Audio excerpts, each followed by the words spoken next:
I really wish we had like some solution for this project. Right. You go see Grandpa. Who's like his grandpa? He's always Grandpa. What What do you mean who's your grandpa? Hey, wait, it's grandpa. Oh, Grandpa's right here. I ain't your grandpa. What do you kids even want? Grandpa, we need help with our economics project, please. Consider the economy how it was back then and now. How is the economy back in your day? Please help us. Please. Grandpa, please. Ah, yes, I remember the economy back before the war. Back in my day, there was this thing called inflation running rampant in the economy. It was very bad. Yeah. But Grandpa, what even is inflation? Well, inflation is the increase in cost of goods and services, usually caused by a lack of labor or raw materials. A little bit of inflation can be good for the economy, but an overabundance of it can cause a recession. Wow, very interesting, Grandpa. But wait, there's more. There's also recession. Recession is a business cycle contraption when there's a general decline in economic activity. The production cost decreases, and what causes recession is loss of business and consumer confidence. But do you guys know how to fix recession? Huh? Oh, I do. So to fix recession, the government uses a policy to help increase the amount of money being supplied, which means there's more money being produced. And they increase the interest rates too, as well. And on top of that, like basically, all this means they use the opposite way to fix inflation for recession. Okay, but how do you fix inflation? Alright, so inflation can be fixed by changing the minimum wage and by controlling the prices of certain goods and services. The government can also put some economic policies by reducing the amount of bills that are circulating around, and thus increasing the price of the dollar. Yeah. Wait, guys. Speaking of taxes, there are important taxes that you have to know about. 3 of them. What are those? Progressive, regressive, and proportional. The progressive tax would help the economy because in the result in more equitable income distribution, higher revenues, and faster growth. This means that the rich will have to pay more taxes because they make the more money. Hey, but what's a regressive tax? A regressive tax is the opposite of a progressive tax. Instead, lower income people pay higher taxes than higher income people.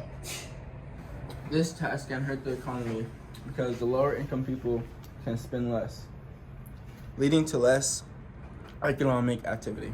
Proportional tax. A proportional tax, sorry about that, or a flat tax, is a system where everyone is taxed the same percentage no matter their income. For example, if the tax rate is 50%, everyone pays 15% of their income. Some support this system because it encourages people to make more money without being penalized by a higher tax bracket.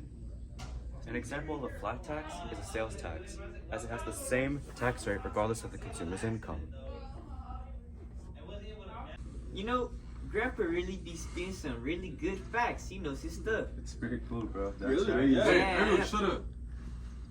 I think I want to start a business. Now, Hakuna Yo Matatas, my guy. Do you know about the factors of production? Huh? Why, yes. You don't know about the factors of production? Your land, labor, your capitals, and your entrepreneur? How do you not know about that when you're trying to start a business?